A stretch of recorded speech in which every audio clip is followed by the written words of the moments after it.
Welcome to Legal 123s with ByrdAdatto. Legal issues simplified through real client stories and real-world experiences.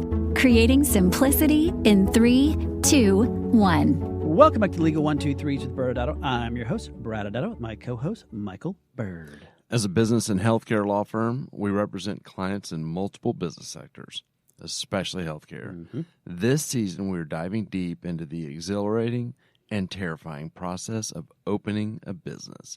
Our theme this season is starting a business. Yes, and starting a business is just one season of business. What are the other seasons, Michael? Yeah, so we have the building season, which is starting, the operating season, which is running a business, the scaling season, growing a business, and then the buying and selling season, and that's when it's time to exit or even grow faster, I guess, with purchasing another practice. That's right. Well, Michael, before we get started, for those watching us on TV land, they will notice we can welcome back our series regular partner, Jay Reyero's here. All right. Thanks for having me. I leave for one season. I come back, you do a whole new setup, so I like know. it. It's pretty nice in here, right? Mm-hmm. Yes, Jay. Wait till you see what we do next time. But I'm glad you're here, Jay. And this is, I think since Jay's here, Michael, we can really start with our second sports podcast of the season. Well, Brad, as we discussed earlier this season when we had former NCAA quarterback Stephen Hawley on, this is not a sports show. Yeah, but Michael, I think it would be amazing. I mean, between how competitive the three of us are and how obsessional with all these different sports we follow, I think we could be like multi-millionaires off this new sports show. All right, Brad. As the CFO, I love where you're going with this. Thank you. But I'm pretty sure, and I think Michael will agree, that the audience listening right now is wanting us to talk about legal education. Oh. I'm not quite sure they care about who the Cowboys are going to pick with the 24th pick. Oh, okay, fine. But here's a question for both of you. Have you ever witnessed a sports moment that you were so excited about only to have just ripped from you by some penalty or really bad call? Well, let me think about this. Oh, wait, now I've got it on the top of my head. I'm glad you asked. Or actually, I'm not glad you asked. Dez Bryant for the Dallas Cowboys against the Green Bay Packers in 2015. Oh, yeah. Mm-hmm. For the audience that know, it was a catch. For those that don't know, Tony Romo had thrown a bomb that would have given the Cowboys the lead, or practically the lead. They would have been on the 1 yard line. And the refs incorrectly ruled it as an incomplete pass. Mm-hmm. All right. As a fellow Cowboy fan, Michael, I knew exactly where you're going with that because that was the same thought. So I'll go a different way. And this is a Longhorns moment. And it's not a penalty or a bad call, but in 2008, undefeated, ranked number 1 in Lubbock against Texas Tech with 8 seconds left. Our defense did what it's supposed to. Tapped the ball flew up, and I was going crazy because we had just locked up the game up by 1, went straight to our safety, hit him in the hands, hit him in the gut, and then hit the ground. Oh, my other eye has a tear now, too, as you bring that memory back. Yes, and needless to say, after that it was the Crabtree toe tipping down the line, lost the national championship game on a 5th tiebreaker or some craziness like that. Couldn't go to the national championship game. So it was it just kept on getting worse throughout the year. Dang. Yeah. Well, to no surprise anyone in here, I'm going to go with the Saints one. What? Yeah, What? I know. And for those who don't know, the Saints did lose to the Rams in an NFC game, and that is probably one of the hardest games I've ever had to live through. I was there in the audience when there was a pass interference call that everyone in the league admitted after the game was definitely a penalty. But for some reason, the refs didn't call it. In fact, they said there was 2 different penalties. One, the guy jumped in the air and hit him helmet to helmet. Or 2, he ran full speed in the wide open wide receiver and knocked him on the ground before he could get there. Had they caught the ball, we would have been at the 7-yard line. Yes, and I'm sure you would have you would have won the Super Bowl too, right? And that would have been correct. Yeah. We would have. Thank you Yeah. for knowing that. Mm-hmm. Well, where is all the sports talk that especially crushing memories going today? Well, there was a D.C. man who was got his lottery ticket, and he went to the website, and he saw that the numbers matched his Mega Millionaire winning prize. It was a $340 million win. All right, we got some pretty high excitement here. Yeah. However, the numbers that were posted on the website was mistake, some typos. And the Powerball company said, sorry, those aren't the correct numbers. That's worse than the death situation. Yes, $340 million. And so the man is now suing Powerball, the Multi-State Lottery Association, and the company behind the website who basically put the wrong information up there for unlawful collusion. The defendants in their case responded that the ticket holders just has some scheme to capitalize on an obvious error. Wow. So way to fail at inputting gaming numbers on the internet and also communication 101 all at the same time. Right. Yeah, totally. Like the guy's getting crushed here because one day he's a multimillionaire and the very next day he's being kicked while he's down. I'm not sure. I don't feel very uplifted as we get ready to jump into today's story. So we need to kind of rally ourselves. Oh, we're going to be talking about regulatory stuff. Never mind. Let's jump into today's story. All right, sounds good. So, star of today's story is going to be Mrs. Romo. And Miss Romo is a serial entrepreneur. Stop me if you've heard this before. In the healthcare space, lots of physician connections, always finding new things to do, new ventures to start, different ways to partner with physicians.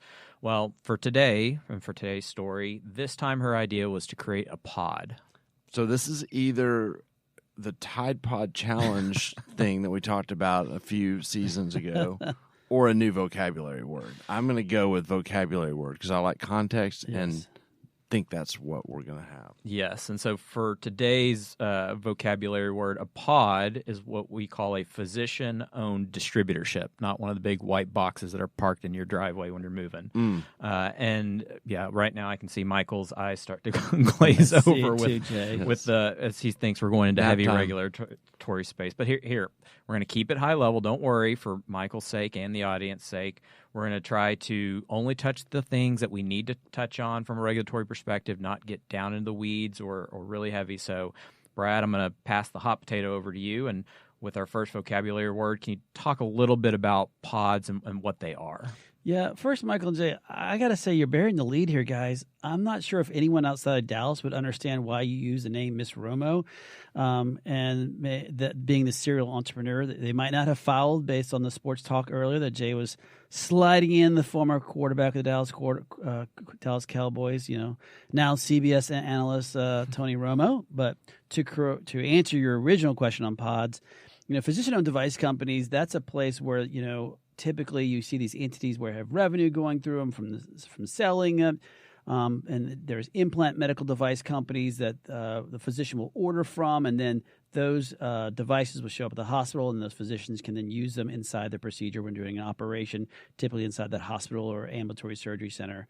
And so like a simple example of what a typical device company is that some physician may have, or device company has a special medical screw that you have, or maybe some type of hip implant that they have. So those are kind of the devices that you see being utilized, and inside pods too. And can I say it back to you, because I'm high empathy with the audience right now, so I want to make sure that I'm following this. So, for example, if a doctor had a screw that he had invented, he might have a pod, and so that through the pod would be made available for the cases that doctor would do at a surgery center or a hospital, and then the doctor would presumably use that when operating. Yes. Did I say it right? You did. Good job. Wow, he stayed awake that whole time. I was listening. Oh, he's asleep now, Jay. Okay. And so in this case, Miss Romo had gotten connected to our doctor of the day, Dr. Bryant, and their idea was a new spine plating system. So kind of imagine a rectangular piece of metal that you screw into multiple vertebrae on the back, and the screws kind of go in and hold that plate to stabilize the vertebrae. So that's the idea that they had. So what they wanted to do was create this pod as a joint venture to design it, to manufacture it, and then finally sell it to the public. Well, this sounds pretty straightforward. I am going to note that we're not very far into the story, so I'm thinking there's going to be more to this.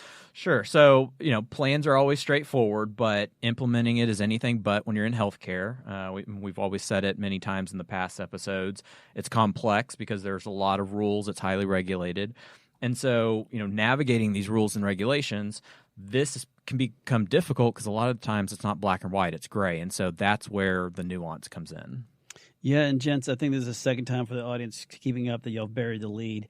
For those not filing, Jay is now referring back to the Cowboys receiver Des Bryant, who caught over 5,000 yards and 54 touchdowns from Tony Romo. So I think that's where we're getting the Romo-Bryant connection now again.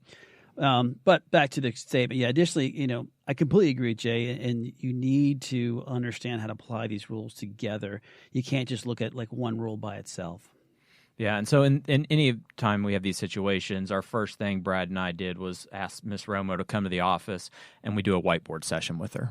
Good, and actually, I think another lead was buried a few minutes ago. You were talking about not being black and white and shades of gray. Is that, Brad, is that why you insist on being called 50 Shades of Gray? It's a different story for a different time. Oh, okay, sorry.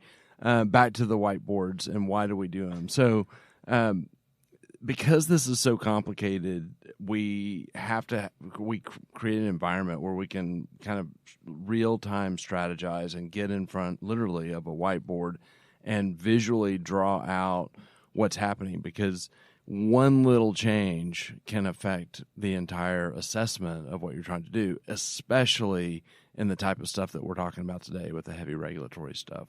Exactly. So with this whiteboard, Brad and I, our initial task with Ms. Romo was, first, we had to identify kind of what was the playing field, right? What are the rules that are going to come into play? And we ask a lot of questions and try to find out revenue sources, and that kind of tells us where are the laws and rules that we're going to be dealing with. And then the second piece, and kind of to your point, Michael, is we've got to know all the moving pieces, all the different people, relationships.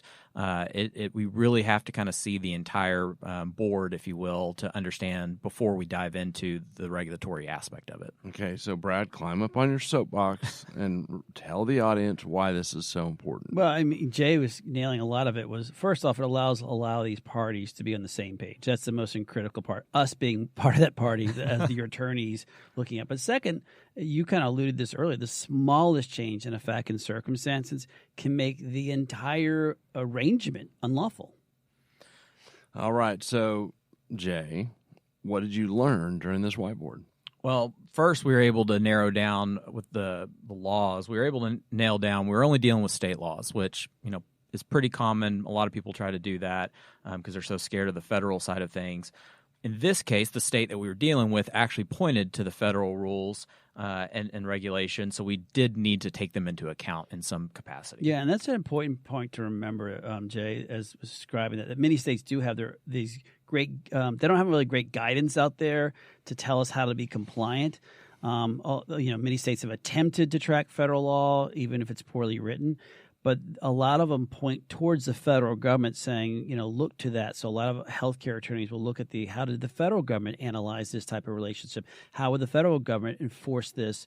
And what kind of guidance can we rely on to then navigate states who haven't really gone through the entire risk assessment? So I can give kind of two examples of that. State of Florida has its own baby Stark law that has to do with referrals from physicians to other entities. And if you read through that, a lot of the language looks like it's trying to steal from Stark, but then they add a whole bunch of language that makes it complicated. The state of Texas has its own version of the anti-kickback statute or anti-solicitation statutes, poorly written, but again, it points towards the federal government for help. All right, so here, during our whiteboard, I'm going to shock you in the audience, and that is with the fact that when we went through this entire exercise, what we found was that Miss Romo actually had talked about and wanted to do everything that she had already told us about. There were no surprises. There were no people involved in left field that we didn't know about. It was as she had originally described it. That's how she described it again, and we clarified it. And so it was refreshing to see that we did have a complete picture of the board. Wow. Okay. Well, so Brad, without getting too in-depth and putting everyone to sleep, talk about some of the considerations you raised when talking with Ms. Romo through some of the compliance considerations for this pod. First off, I make no promises you're not going to fall asleep. Okay. Second, though, going back to understanding that what we had to go through in this particular circumstance is really look to the federal anti-kickback statute to really help us develop the best way to make this compliant. And the federal government has given us basically over 10 different safe harbors allowing you to, as someone in the healthcare world, to come up with ways that have compliant arrangements. And they've added many more since that first 10 that they came out with. But the safe harbors encompass a ton of facts. And if a party meets all the applicable safe harbor elements, then it's not a violation of the federal anti-kickback law. If they did not, they only meet some of the elements. It doesn't mean it's a per se violation.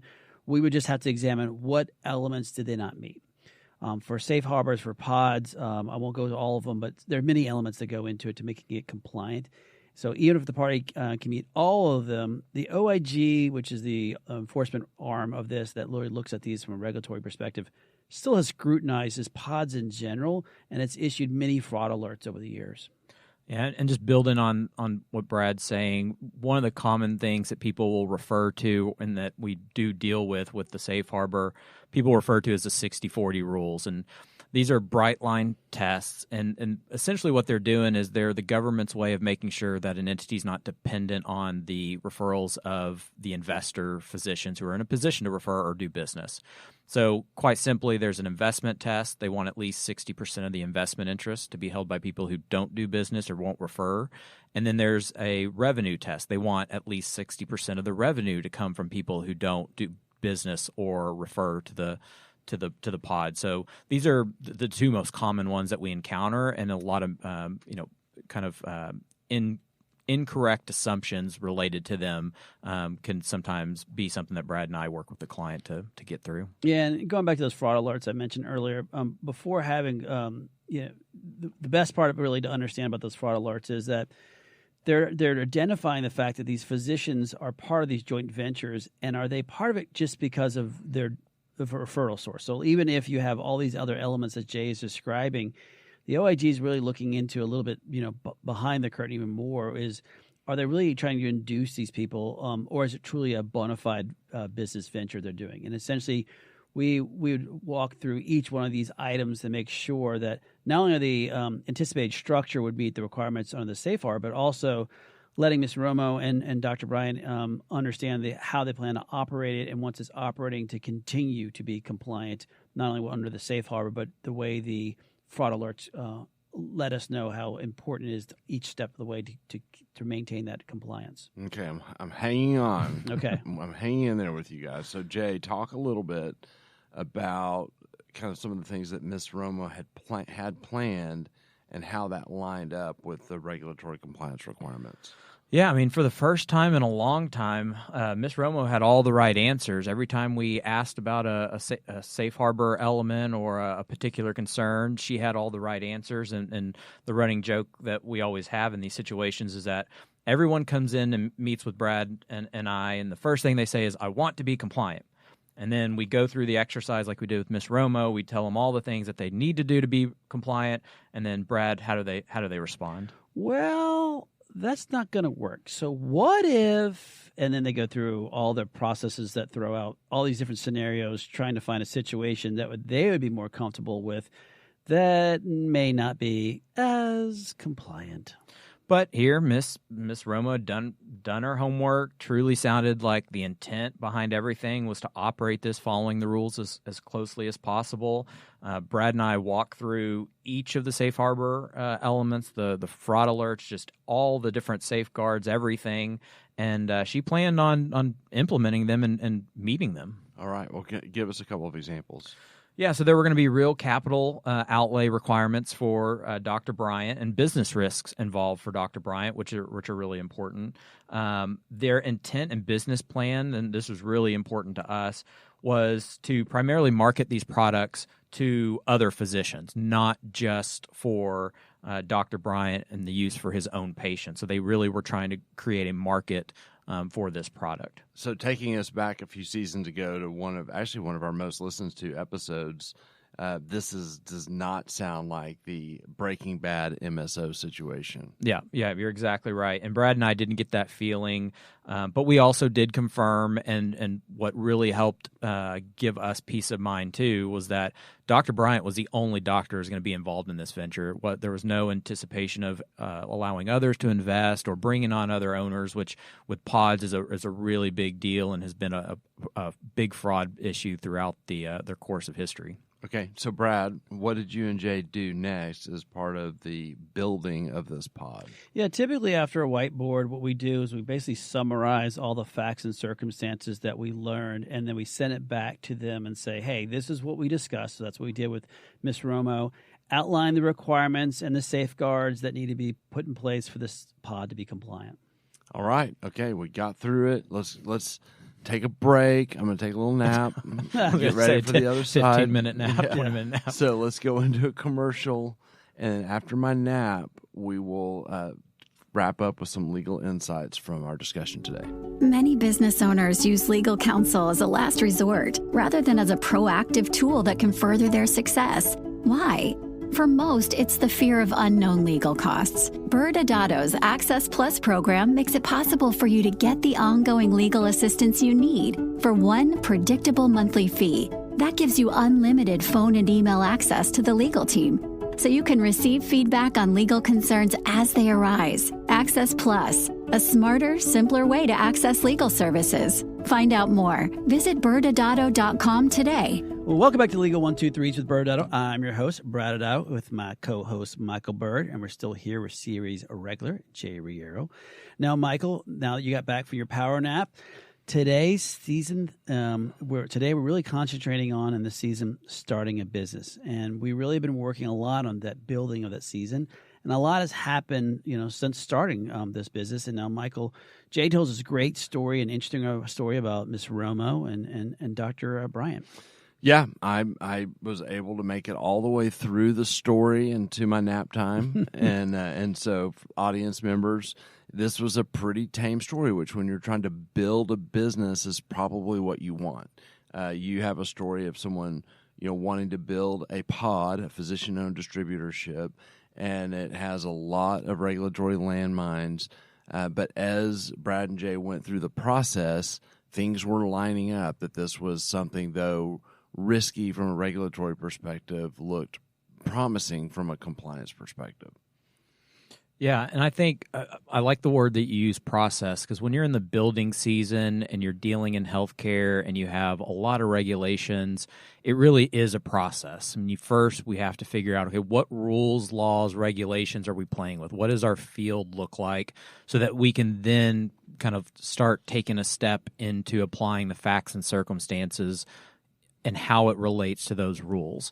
And for me and Brad, in the federal world, it's really important to know all the moving pieces, because facts and circumstances, one change can change the entire analysis. But even in the aesthetic space, where it's a cash-based world, there still needs to understand all of the moving pieces, because, again, one change can change the entire equation. And so it's really important for us to kind of analyze where we are and what we're doing. And that's why we find whiteboards so powerful, because it helps, as Brad mentioned earlier, get everyone on the same page, clarify any lingo that they may use that isn't familiar to us or vice versa, and really draw and map out exactly what the structure is going to look like, so that at the end of the day, we have, this is what we're going to be building, and let us tell you how to build that in the most compliant way. You really, when you're talking about regulatory compliance, you can't be in this starting a business phase and getting it set up and dealing with compliance without us at least taking a peek into the operating season, because what you do today matters, and what you do once the doors are open matters as much. And so I'd love, Brad, for you to kind of connect those dots. Yeah, and going back to what Jay was just talking about, a lot of times people get the mistake that they believe, to be compliant, I need document A or document B, and they'll call and say, this is what I need to begin this business. And that's just an element of it. The document itself is not the only piece of it. So we always talk about form and substance. And form being, yes, you need these documents, but then you have to keep that substance behind it, meaning that if that physician starts changing the referral pattern, or you add new physicians to it. And that's, going back to where you were talking about in the operating season, a lot of times when we get pulled into this initial piece, they're trying to start that business. And in the initial hour we spend with them, and then all the documentation, they're compliant when they walk out the door, because we have the form and substance put in place. Unfortunately, often the case is they start kind of, the word we use is drifting out of compliance, in the sense that they forgot why they had to do that. Someone else comes along, starts managing it. Oh, they heard from their buddy they could do it this way. And they start adding new elements to it, new owners, new product, new hospitals, and they don't realize every single time they change that little bit of circumstances, they've completely moved the ball, and all of a sudden they've gone from a very compliant model in the beginning when they started it to while they're in the operating season to just fall out of that compliance. And it's not purposeful. It's not like they meant to do it. They just didn't realize that how important it was to keep that arrangement lock solid, or if they were going to just drift and add new players to reach back out to their healthcare journey to understand the issues they face. But I guess we're getting close to the end, guys. Maybe some final thoughts from both of y'all. Yeah, for me, I think you can almost think about it as entering into a building season. Each time you decide to want to do something during the operating season, that may be a little different. You have to kind of take a step back, take a quick look at it, analyze it before you do it. Because once you do it, if you did it in a non-compliant way, you can't really, as we've heard, unring the bell. Right. And so you always want to be kind of forward-thinking and prepare and do it on the front end. Yeah.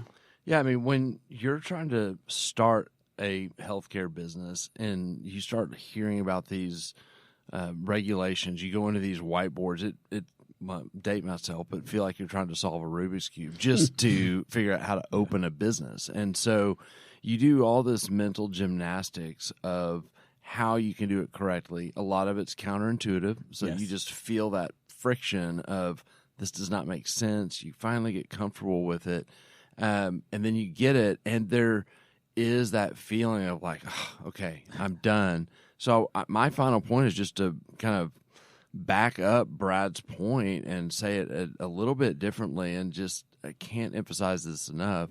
Compliance is not stagnant. Yeah, it is ever moving. You use the word facts and circumstances.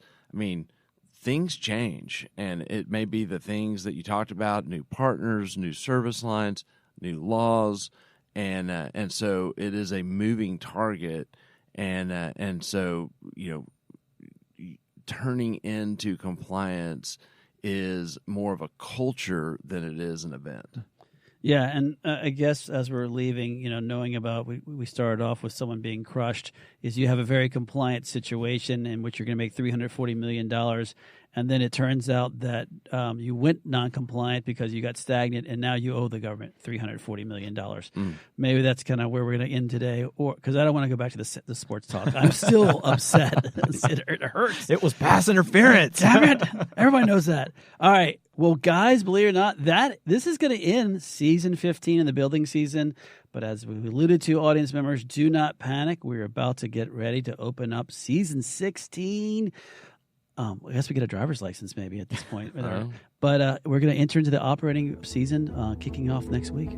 Thanks again for joining us today. And remember, if you like this episode, please subscribe. Make sure to give us a 5-star rating and share with your friends. You can also sign up for the ByrdAdatto newsletter by going to our website at ByrdAdatto.com.